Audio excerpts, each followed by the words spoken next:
Bonsoir. Alors Laurent Wauquiez, on lui avait mis la musique de Je suis le mal-aimé. On fait une blague par émission en général, mais vous, on aurait pu vous mettre Il est mort le soleil, parce que quand même... c'est une très belle chanson. Oui, alors voilà, donc on va en parler. On va parler tout à l'heure avec Alba de votre livre aussi, parce qu'elle a eu des nouvelles récentes du président Hollande. Alors on l'a vu dans le sujet, on vous appelle le chat. Est-ce que vous allez être un spectateur désengagé de la politique, ou est-ce que vous allez rebondir et rester en politique? Je vais continuer à parler. Je vais continuer à intervenir. Vous m'invitez gentiment, bien sûr pour le livre, mais peut-être qu'il y aura d'autres débats. Mais je ne ferai plus de la politique telle que je l'ai fait jusqu'à présent, en étant le patron d'un parti et m'occupant exclusivement des questions d'appareil. Je vais essayer de ferrailler avec M. Zemmour sur le fond des idées. Bon, alors je rappelle le titre de votre livre, Chronique d'une débâcle, Jean-Christophe Combadélis. Ça vous a inspiré, Éric Nolot? Ça m'a inspiré, mais là on parle tout de suite de l'avenir. Il faut quand même revenir sur le passé, puisque c'est ce que vous faites dans le livre. Alors j'ai fait une expérience qui est très familière, mais pourtant ça me surprend à chaque fois, c'est que je suis tombé sur un livre qui vaut beaucoup mieux que les petites phrases qui ont fuité et qui donne une idée un peu étrange de votre livre, et c'est pas du tout ça qu'on lit. C'est beaucoup plus subtil. Alors après, c'est peut-être un peu trop subtil. C'est-à-dire que, comme vous voulez analyser jusqu'à la moindre raison de ce que vous nommez vous-même la débâcle, vous finissez par empiler les éléments, les raisons externes au PS, internes au PS, nationales, internationales, etc. Bon, vous noyez un peu le poisson, parce que ce que j'ai envie de vous demander en tout premier lieu, c'est si vous deviez isoler qu'une seule raison à cette débâcle, une raison principale, laquelle serait-elle ? La débâcle, tout simplement, le final. Je crois que c'est l'impréparation. L'impréparation au pouvoir ? L'impréparation, non pas au pouvoir, parce que le Parti Socialiste est un parti de pouvoir, et quand il est en responsabilité, c'est géré. L'impréparation de François Hollande. L'impréparation de l'ensemble des socialistes à l'ensemble des problèmes auxquels on a été confrontés. On peut faire d'ailleurs la continuité avec la conversation précédente. Nous sommes dans une phase de crise conjointe. Il n'y a pas simplement une crise, qui est la crise de la nation, évidemment. Il y a de multiples crises. La révolution de l'immatériel, la mondialisation, le terrorisme, l'islam, etc. Toutes ces crises assaillent une génération qui n'a pas su ou pu les maîtriser. Et on le voit, et là je reviens à la thèse de mon livre, on le voit dans de nombreux pays où le courant progressiste est en crise. Voilà. Totalement. Il est même en déliquescence. En déliquescence, je ne dirais pas ça, puisqu'il est en possibilité d'opposition. On le voit par exemple en Angleterre, mais on voit en Angleterre qu'entre Corbyn et les néo-blairistes, ça s'affronte, qu'entre M. Renzi ou D'Alema en Italie, ça s'affronte, qu'en Espagne, en ce moment, il y a une crise majeure à l'intérieur du PSOE. Et on a le SPD moribond à 20%. Il est mal quand même. Pas 20%, j'exagère un peu par rapport au PS. Oui, c'est vrai. Le PS est mort. L'autre est moribond. C'est pareil. Mais moi, c'est pas l'analyse que je fais de votre livre. J'ai l'impression, à vous lire, que ce qui a longtemps maintenu en vie le PS, c'est-à-dire l'art de la synthèse, a fini par le tuer, en fait. Ce qu'il faisait vivre a fini par le tuer, parce que, à force de vouloir faire cohabiter des gens qui ne pensent pas du tout la même chose, je ne parle même pas des ambitions personnelles ou des rivalités, mais des gens qui, fondamentalement, sur des sujets cruciaux, ne pensent pas la même chose, ça devait finir comme ça. Oui, mais parce que c'était le produit du bipartisme. Ben oui. Comme il y avait le bipartisme, c'est ça la paresse de la pensée. On n'avait pas à penser, on avait à abaisser le centre de gravité idéologique et politique du Parti Socialiste pour permettre qu'au deuxième tour, tous ceux qui étaient en désaccord avec le camp adverse votent pour nous. Bon. Donc ça veut dire qu'à la fin, logiquement, nous n'avions pas de pensée politique. C'était le papier tumouche, on attrapait tout. Bon. Si vous nous aviez dit ça il y a 2 ans. Oui, mais je ne pouvais pas le dire. Je pouvais pas le dire. Ouais. Mais aujourd'hui, c'est totalement différent parce que nous sommes dans la fragmentation. C'est d'ailleurs peut-être le problème de la société française. Nous sommes dans la fragmentation politique. Rien ne dit que si le président Macron échoue, le balancier ira vers le Parti Socialiste. Il peut y avoir toute une série d'autres combinaisons. C'est bon.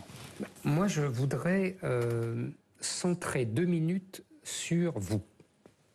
Non pas pour vous mettre mal à l'aise ou pour faire la pipolisation, mais parce que je pense que votre destin est emblématique d'une génération. D'ailleurs, vous l'avez très bien compris, et dans votre livre, et là, ce que vous avez dit. On m'a raconté une anecdote assez drôle que je vous livre. Un proche de Hollande va voir le président au moment où il vous a donné, entre guillemets, le Parti Socialiste, et lui demande, un peu agacé, parce qu'il ne vous aime pas trop, pourquoi Cambadélis ? Et Hollande répond, Je vais t'expliquer. C'est la guerre du feu. Tout est dévasté. Et au milieu des ruines, il y a un type qui tient un gourdin en criant « J'ai le parti », c'est combat. C'est-à-dire que... C'est pas cette anecdote. Non, mais cette anecdote est drôle. Et c'est très révélateur de ce que vous êtes. C'est-à-dire que toute votre vie, et je vous connais depuis à peu près 30 ans, vous n'avez eu qu'un projet politique, prendre le parti, tenir la vieille maison. Ambition très noble à gauche, où on ne connaît en vérité que le parti. On ne va pas refaire l'histoire de la gauche, mais c'est ça. Et vous avez un destin proustien, c'est-à-dire vous vous souvenez quand le héros rêve toute sa vie d'aller dans le salon de la duchesse de Guermantes, et quand il y rentre, il s'aperçoit que tout se passe chez Verdurin. Ben vous, c'est votre destin. Vous arrivez à la tête du Parti socialiste au moment où il se liquéfie. Et il me semble que tout s'explique comme ça. C'est-à-dire que vous avez fait fausse route de A à Z. C'est-à-dire que vous êtes, vous et les socialistes, c'est pour ça que je dis je personnalise, mais pas par cruauté, vous et les socialistes, vous croyez... Vous, cette idée, Éric. Ça s'appelle de l'ironie, mais bon, il faut avoir un peu de subtilité, faut tout comme surligner. Monsieur Balladur. Oui. Savez, les filles, et les filles et les socialistes. Et ça s'appelle de l'autodérision. Non, plaisanterie mise à part. Votre génération, votre camp, vous, les progressistes, j'ai le sentiment que vous avez cru tout le temps annoncer l'avenir alors que vous aviez le nez dans le rétroviseur et que vous n'avez rien compris à l'avenir et qu'au contraire, vous avez passé votre temps à essayer d'attraper une chimère qui était celle du passé. Alors, je distinguerai deux choses dans ce que vous dites. D'abord, la dimension personnelle. Il est vrai que, pour moi, devenir premier secrétaire du Parti socialiste, c'est prendre la succession de toute une série de personnalités, de Jaurès, de Léon Blum, de François Mitterrand, de Lionel Jospin, etc. Et donc, c'était pas François Hollande. Si, François Hollande, c'est pas le problème. C'est-à-dire, vous savez, dans l'entrée de Solferino, il y a toutes les photos de tous les anciens. Et donc, vous rentrez quand même dans une histoire politique qui a façonné la France. C'est pas non plus, je rentre pas dans un appareil. Bon, voilà. Donc, pour moi, c'était quelque chose d'important. Il y en a d'autres qui veulent devenir président de la République, d'autres qui veulent être ministre, d'autres qui veulent être maire d'une grande ville ou d'une petite ville, peu importe. Moi, c'était ça. Et vous avez raison. Quand je suis arrivé dans le bureau, non pas de François Mitterrand, parce que maintenant les premiers secrétaires ne sont plus dans le bureau de François Mitterrand, mais celui de François Hollande, il y a une grande glace, j'ai vu ce bureau vide, parce qu'il était vide, et je me suis dit, j'arrive trop tard. Bon. Pourquoi ? Parce qu'on était au milieu du quinquennat, les choses auraient dû commencer, je l'explique dans le livre, en amont, être beaucoup plus volontariste sur un certain nombre de sujets. Et comme sous la Ve République, les partis sont à faune, on le voit aujourd'hui avec La République En Marche, que les partis suggèrent, infléchissent, mais qu'en dernière analyse, c'est l'exécutif et une seule personne, je comprends que M. Balladur défende cette thèse, une seule personne qui décide, par rapport à des Français qui sont un peu en incapacité de le dire ou de le faire. Eh bien, je me suis aperçu que j'allais gérer une situation difficile. Donc ça, c'est la première partie de votre analyse. La seconde, c'est sur une génération. Je ne pense pas. Parce que cette génération qui commence au lendemain de la génération de 68, Exactement. Qui était la génération des années 60, Exactement. C'est une génération dont on parle peu, qui est la génération des années 70. Cette génération a existé, a pesé dans les événements. Elle a donné à la fois Nicolas Sarkozy et un certain nombre de responsables, et François Hollande. Donc c'est une génération qui est là et qui a façonné et qui a fait la France. Bon. Enfin, qui l'a défaite, d'après moi. Mais ben, ça c'est votre thèse. Ah bah oui. Mais par ailleurs, moi je me trouve très contemporain. Je pense qu'aujourd'hui, il y a des sujets majeurs à traiter.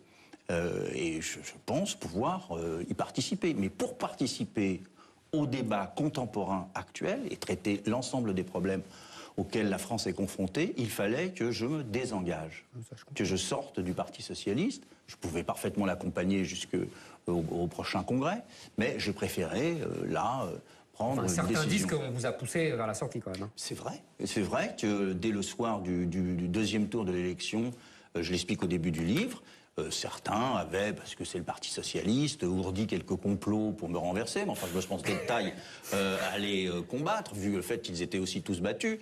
Donc je pensais pouvoir...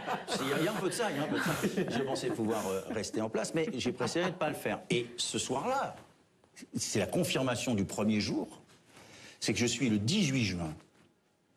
Nous sommes après une lourde défaite aux élections présidentielles. Et une défaite aux élections législatives. Et moi, dans mon bureau, je suis tout seul. Pas un coup de fil. Ni des anciens, ni des ministres, ni des maires des grandes villes. Personne. Un peu comme si toute cette génération... Vous découvriez ça à votre âge, c'est touchant. C'est une naïveté bien sûr, chez vous qui est on peut être naïf dans la vie. Oui, vraiment. Bon, et donc, j'étais tout seul. Naïveté, c'est pas ce qui vous est le plus attaché quand même. J'ai eu un moment c'est pour ça que je suis ému. Un peu ému de vous découvrir naïf. Et je me suis... Bon, et franchement, je me suis dit, ben voilà, les uns et les autres ont utilisé le Parti socialiste à des moments donnés, et dans le moment le plus difficile de son histoire, où son pronostic vital est engagé, ils ne sont pas là. Les deux chantiers d'avenir, vous les identifiez dans le livre. Vous dites d'une part, la bataille de la clarification avec le populisme dit de gauche comme avec le centralisme technocratique est un préalable à cette réinvention des partis, donc entre Mélenchon et Macron. Et puis plus tard, vous parlez de la gauche des palais contre la gauche des pavés, c'est-à-dire cette éternelle lutte, cet éternel procès en illégitimité de la gauche dès qu'elle arrive au pouvoir. Ça va jamais, ça donne le phénomène des frondeurs. Donc en fait, c'est la théorie de Mélenchon du casse-noix, que vous êtes pris entre deux branches, entre Mélenchon et Macron. Comment la noix peut prendre sa revanche sur le casse-noix? On n'a jamais vu ça. C'était un problème physique assez difficile à réaliser. C'est le vôtre. Mais c'est pour ça que dans ces cas-là, il faut sortir du dispositif. Il faut faire un déplacement. Si les socialistes et la gauche non mélenchoniste et non macronisée restent dans le concours d'élégance entre les deux pôles actuels, ils s'en sortiront jamais. D'accord. Bon. Vous dites qu'elle glisse de la gauche de gouvernance à la gauche de gouvernement. De la gauche de gouvernement à la gauche de gouvernance, oui. Je pense qu'il faut penser la France. Alors là, on vient au cœur du sujet. Il faut penser la France dans la mondialisation. Et il faut proposer une perspective d'une nouvelle France. Alors c'est là où on va s'affronter. Mais si les socialistes restent un petit peu de Mélenchon, deux doigts de Macron, échauffer la synthèse, la etc. synthèse vous a tué, quoi. Elle a fini par vous tuer. Donc là, aujourd'hui, il ne faut plus la synthèse, il faut la thèse. Et s'il faut que le Parti socialiste porte... Ça risque d'être long, non? Non, ça peut aller très très vite. Pour une raison toute simple, enfin c'est là où moi je développe quelques éléments que je vais continuer à développer, c'est que le Parti socialiste, au fond, est un parti, alors horreur, est un parti girondin. Et il peut porter... Il a eu les deux, soyez honnête. Oui, mais il peut porter une régénérescence de la nation par le phénomène girondin. Et donc, je suis pour une révolution de la décentralisation, c'est-à-dire rapprocher les lieux de pouvoir de nos concitoyens. Et je suis à travers cela pour une redéfinition de la France. Je trouve qu'aujourd'hui, tout le monde pense dans un cadre unique, qui est le cadre jacobin, et que ce cadre jacobin porté au jupitérien par le président actuel ne permet pas de régler les problèmes. C'est vraiment un pas de côté que vous voulez faire. Oui, il faut faire un pas de côté, faut créer un nouveau clivage. Non, mais moi, il y a quelque chose que je ne comprends pas dans votre évolution et dans votre discours. Vous dites à un moment dans le livre, une phrase que je trouve très juste, le transpartisan Emmanuel Macron incarne la suite aboutie du transcourant Hollande. Phrase que je trouve très juste parce que, évidemment, vous avez tout à fait raison, Macron est idéologiquement l'aboutissement d'une synthèse commencée bien en amont, bien avant, et qui en fait prend en écharpe Rocard, Delors et Hollande. Une espèce de deuxième gauche, comme disait Nolo tout à l'heure, très justement. J'irai même plus loin, et c'est là où je ne vous comprends plus. En fait, qu'est-ce que Emmanuel Macron? C'est Dominique Strauss-Kahn sans Nafissatou Diallo, mais avec Brigitte. C'est-à-dire que c'est idéologiquement Dominique Strauss-Kahn, évidemment, sans ce qui a détruit votre candidat. Or, quand je dis votre candidat, vous savez pourquoi je dis ça? car vous étiez très proche de Dominique Strauss-Kahn. Donc c'est la synthèse macroniste, qu'est-ce que c'est? C'est la synthèse de Dominique Strauss-Kahn, c'est-à-dire libéral, mondialiste, multiculturaliste. Évidemment, je ne porte pas de jugement de valeur, hein. On a un autre affrontement sur le fond, mais en tout cas, vous êtes dans cette lignée-là, en tout cas, vous le fûtes. Donc je ne comprends pas qu'est-ce que vous faites là. Pourquoi n'avez-vous pas rejoint Emmanuel Macron, comme l'a fait de façon beaucoup plus cohérente en dépit de l'humiliation qu'il a subie, Manuel Valls? Vous n'avez rien à faire en dehors de En Marche et vous n'avez rien à faire, ou alors c'est incohérent avec votre ligne idéologique que vous avez suivie depuis 30 ans. Alors, si nous reprenons Dominique Strauss-Kahn, c'est très intéressant, parce que dans le courant de Dominique Strauss-Kahn, il y avait deux courants, vous le savez. Il y avait le mien et celui de Pierre Moscovici.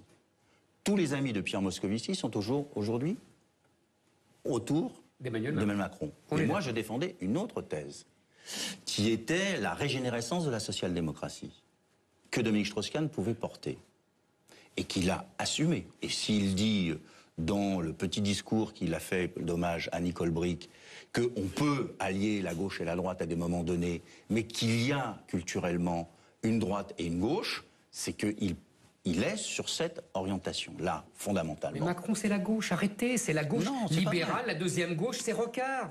C'est Rocard qui aurait osé s'affranchir du PS. Si Rocard, jamais. Il n'a jamais voulu. Eh bien oui, justement. C'est pour ça que je dis qu'il oserait. Non, parce que la deuxième gauche était là aussi. Il aurait pu le faire, Macron. Mais bien sûr. Moi, j'ai cru, c'est là où je dis à mes camarades que les dieux sont peut-être encore avec nous. Il y a deux moments où le Parti socialiste aurait dû disparaître dans la dernière période. Le soir du premier tour de l'élection présidentielle, où Jean-Luc Mélenchon avait entre les mains la clé de la suite, il suffisait qu'il dise « rassemblons les forces de gauche pour faire la cohabitation ou pour battre Macron aux élections législatives », le Parti socialiste explosait. Même moi, je me serais posé la question, parce que sans un candidat de la France insoumise, je gagnais ma circonscription. Donc, tout aurait éclaté. Mais il ne l'a pas fait, il a pris une ligne que j'appelle BP Grigui. Quand même. Non, parce que ça s'est maintenu. Non, mais c'était une autre manière de nous tuer. Il ne l'a pas fait. Donc il nous a laissés. On ne détruit que ce qu'on remplace, Guy Danton. Pour vous détruire, il faut vous remplacer. Il nous a laissés. Ce qui fait qu'aux élections législatives, on a fait plus de députés que lui. Il est passé de 17 à 10. Et nous, en pourcentage, nous avons fait 30 parlementaires. Bien. Et nous avons eu les sénatoriales que l'on connaît aujourd'hui. C'est-à-dire que nous avons plus de 100 parlementaires aujourd'hui. C'est pas grand-chose, et c'est un début. Et de l'autre côté, j'ai cru à un moment donné que Emmanuel Macron créerait un parti social-libéral. Et à ce moment-là, il n'y avait plus de parti socialiste. Une partie aurait rejoint, d'ailleurs, Mélenchon. Non, il a créé un parti centriste. Regardez bien, aujourd'hui. Et vous qui êtes très critique par rapport... Très subtil. Ah oui, là, ça devient plus que subtil. Là, non, c'est pas subtil. Chirac aurait dit, on est en train d'enculer une mouche qui nous a rien demandé. Oui, peut-être. Mais en tout état de cause, c'est un parti centriste. C'est pas un parti social-libéral. C'est-à-dire qu'il y a à la fois un Premier ministre de droite et des ministres de gauche. Et c'est ça qui va exploser. La sous la pression des événements. C'est quand même extrêmement subtil, hein, pour le coup. Regardez, l'attitude de Valls, elle est un peu contradictoire avec ce que vous énoncez. Valls, il fait des pieds et des mains pour intégrer En Marche, et En Marche qui ne veut pas. Et maintenant, Valls, je trouve plus cohérent idéologiquement que vous. Non, parce que Manuel Valls pense un certain nombre de choses du président. J'étais bien passé pour le savoir. Et il a choisi la vassalisation. La vassalisation, pas la valsisation. Il en pense quoi ? Et aujourd'hui, il est dans un groupe qui a comme fondement la critique de ce qu'il a fait. En quoi c'est terrible ce qu'il en pense. Hein. Voilà. En quoi cela est cohérent? Si, c'est cohérent, puisque je vous dis, c'est l'évolution du PS depuis 30 ans qui passe par Rocard, Strauss-Kahn et Valls. C'est un courant, mais Valls est parti tout seul. Son courant, il est toujours au PS. Alors attendez. Mais le PS n'existe plus, arrêtez de parler du PS. Il existe le PS, malheureusement pour vous. Mais il existe toujours.